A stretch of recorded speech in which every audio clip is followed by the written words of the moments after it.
चलिए आज के इस वीडियो पे मैं आप सभी को बताऊंगा और दिखाऊंगा कि कैसे करके हम डीएनजीसी यानी कि देरा नातुंग गवर्नमेंट कॉलेज ईटानगर का जो एग्ज़ाम फॉर्म फिलअप प्रोसेस है वो हम कंप्लीट आज की इस वीडियो पे जानने वाला है।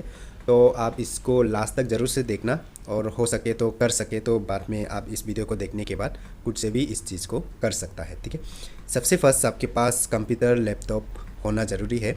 हालांकि इस चीज़ को मोबाइल फ़ोन से भी किया जा सकता है, पर कॉलेज वाला इस चीज़ को रिकमेंड नहीं करता है मोबाइल को, क्योंकि मोबाइल से जब करता है तो उसमें पेमेंट वाला प्रोसेस में थोड़ा इशू आता है, जिसके कारण से कॉलेज वाला जो मोबाइल को रिकमेंड नहीं करता है। हालांकि उससे भी किया जा सकता है। ठीक है, तो सबसे फर्स्ट तो गूगल ओपन करना है, फिर वहाँ पे आपको टाइप करना है DNGC, उसके बाद सर्च कर देना है।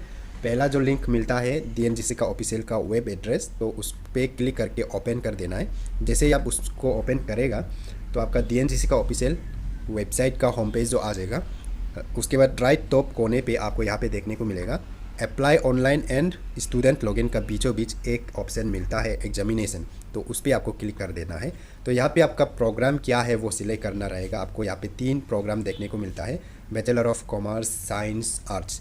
तो आप कहाँ का है वो आप देख के सिलेक्ट कर लीजिएगा। तो आज के इस वीडियो पे मैं आपको बैचलर ऑफ आर्ट्स का दिखाने वाला है। तो यहाँ पे हम बैचलर ऑफ आर्ट्स में हम क्लिक करेगा। ठीक है, तो वहाँ पे जैसे ही क्लिक करेगा तो यहाँ पे काफ़ी सारे एग्ज़ाम्स का नाम आ जाता है। जैसे यहाँ आ रहा है वैसे ही अब कॉमर्स वाला में भी आएगा, साइंस वाला में भी आएगा। ठीक है, तो यहाँ पे आप देख लीजिएगा, अगर आप BA फर्स्ट सेमिस्टर है और रेगुलर स्टूडेंट है देन आप इसको फर्स्ट वाला ऑप्शन को आप सिलेक्ट कर सकता है। लेकिन आप BA फर्स्ट सेमिस्टर का रिपीटर है या फिर बैक पेपर देने वाला है या फिर इम्प्रूवमेंट देने के लिए एग्ज़ाम फॉर्म भर रहा है, देन आप सेकेंड वाला ऑप्शन को आप कर लेना है। ठीक है, वैसे ही आप अभी थर्ड सेमिस्टर में है, रेगुलर में है, देन आप यहाँ पे थर्ड सेमिस्टर का पहला वाला ऑप्शन को मतलब सिलेक्ट करना है।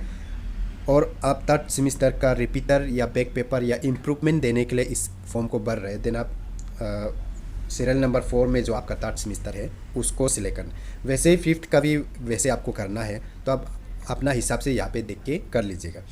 तो मैं यहाँ पे BA फर्स्ट सेमिस्टर का करके दिखाने वाला हूँ। तो यहाँ पे पहला वाला option BA first semester regular वाला को हम सिलेक्ट करेगा, फिर हम अप्लाई नाउ का ऑप्शन पे क्लिक कर देगा। तो जैसे ही हम अप्लाई नाउ का ऑप्शन पे क्लिक करेगा तो यहाँ पे हमें मोबाइल नंबर मांगा जा रहा है, इनरोलमेंट नंबर मांगा जा रहा है। ठीक है, तो यहाँ पे आपका जो कॉलेज में रजिस्टर्ड वाला जो आपका मोबाइल नंबर है उसको आपको यहाँ पे इंटर करना है। इनरोलमेंट नंबर में आपका जो रोल नंबर होता है, फुल रोल नंबर, ठीक है, फुल रोल नंबर जैसे है वैसे आपको यहाँ पे फिल कर देना है। उसके बाद हम यहाँ पे जनरेट न्यू पासवर्ड पे क्लिक करेगा। हम पहली बार कर रहे हैं तो यहाँ पे हम जनरेट न्यू पासवर्ड पे क्लिक करेगा। ठीक है, तो जैसे ही हम वहाँ पे क्लिक करेगा तो जो रजिस्टर्ड मोबाइल नंबर है वहाँ पे पासवर्ड जो आ जाएगा कुछ नंबर, तो उसको क्या करना है, यहाँ पे आपको आपका पासवर्ड सेंड कर दिया गया है तो उसको यहाँ पे आपको इंटर करना है। आपको यहाँ पे पासवर्ड डालने का ऑप्शन भी मिल जाता है।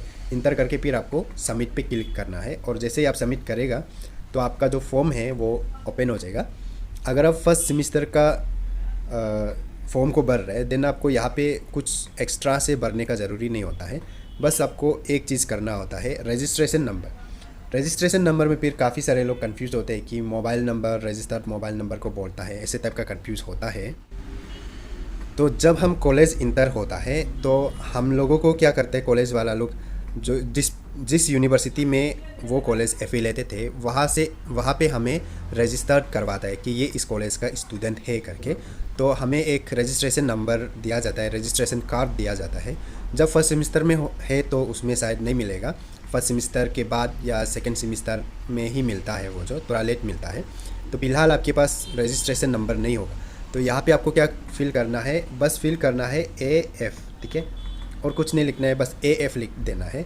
और AF का क्या मतलब है बोलने से, AF मीन्स की अप्लाई फॉर। ठीक है, बस हमने अभी तक अप्लाई ही किया है, अभी तक हमें मिला नहीं है रजिस्ट्रेशन नंबर। ठीक है, तो इसलिए हम यहाँ पे बस AF फिल करेगा और बाकी तो यहाँ पे सिर्फ नो जैसे है वैसे ही रहने देना है और कुछ नहीं करना है अगर आप फर्स्ट सेमिस्टर का फॉर्म भर रहे हैं तो। ठीक है, तो इनके सब थर्ड सेमिस्टर का फॉर्म भर रहा है या फिर फिफ्थ सेमिस्टर का फॉर्म भर रहा है, तब आपका कुछ बैक पेपर है या नहीं है उसका हिसाब से आप यहाँ पे कर सकता है। ठीक है, आप चाहे थर्ड सेमिस्टर का भरो या फिफ्थ सेमिस्टर का भरो, लेकिन आपका जो यहाँ पे है डिस्क्वालीफाई और पेंडिंग वाला को तो नो ही रहने देना है।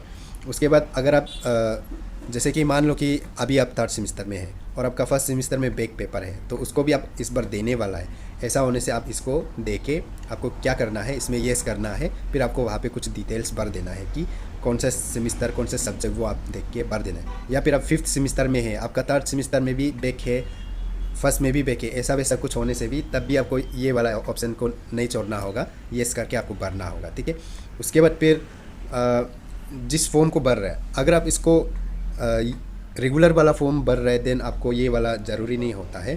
अगर आप बैक पेपर का भर रहे हैं तो आपको ये वाला को येस करना होता है। ठीक है, और बाकी कुछ नहीं करना है। उसके बाद स्क्रॉल अप कर देना है, नीचे में जितना सब्जेक्ट है ऑटोमेटिकली आ रखा होगा। उसके बाद फिर आपको यहाँ पे सबमिट एप्लीकेशन पे क्लिक कर देना है। जैसे ही सबमिट एप्लीकेशन पे क्लिक करेगा तो एक प्रीव्यू दिखाया जाएगा, फिर आपको कन्फर्म एंड पे पे क्लिक कर देना है। उसके बाद आपको और एक बार आर यू श्योर करके पूछा जा रहा है तो आप येस कर दीजिएगा। फिर जैसे ही येस करेगा तो आपको यहाँ पे पे लेटर एंड पे नाउ का ऑप्शन होगा। पे लेटर पे क्लिक करेगा तो आप बाद में पे करेगा, पे नाउ पे क्लिक करेगा तो अभी आप पे कर देगा। ठीक है, तो हम यहाँ पे नाउ पे क्लिक कर देगा।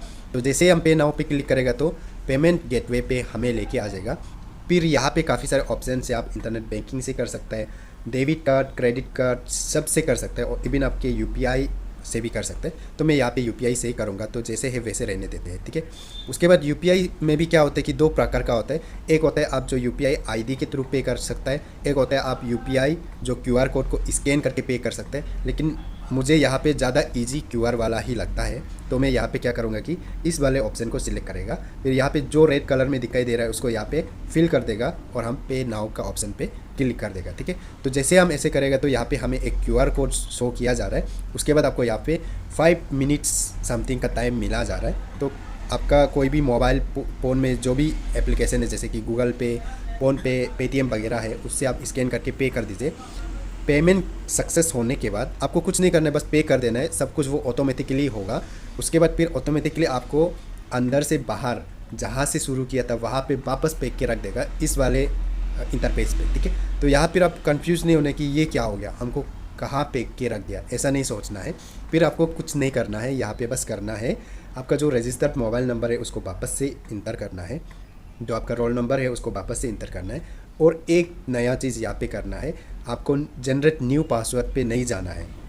अगर आप जनरेट न्यू पासवर्ड पे जाके होगा तो आप भटक जाएगा। ठीक है, तो उसमें नहीं जाना है, आपको ये वाला ऑप्शन को सिलेक्ट करना है, I already have a password. तो इसमें जैसे ही क्लिक करेगा तो आपको नीचे में पासवर्ड इंटर करने का ऑप्शन भी मिल जाएगा। उसके बाद फिर आपका जब हम स्टार्टिंग में जो पासवर्ड जनरेट किया था, आपका मोबाइल नंबर में जो एसएमएस पे आया था उसी नंबर को हम यहाँ पे इंटर करेंगे, फिर हम सबमिट पे क्लिक कर देगा।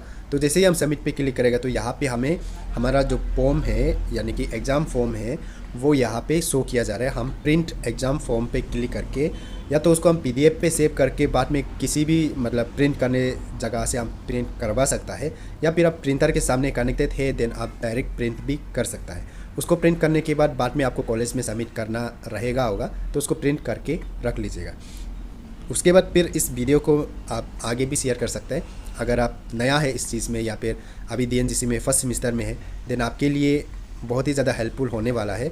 उसके बाद आपका क्लासमेट का ग्रुप्स वगैरह रहता है, उसमें भी आप इस वीडियो को शेयर कर सकता है ताकि आपका क्लासमेट भी पता चले इस चीज़ में। उसके बाद डीएनजीसी से रिलेटेड काफ़ी सारे वीडियोस आपको मेरा चैनल पे भी मिल जाएगा, तो आप मेरा चैनल को भी फॉलो किया जा सकता है।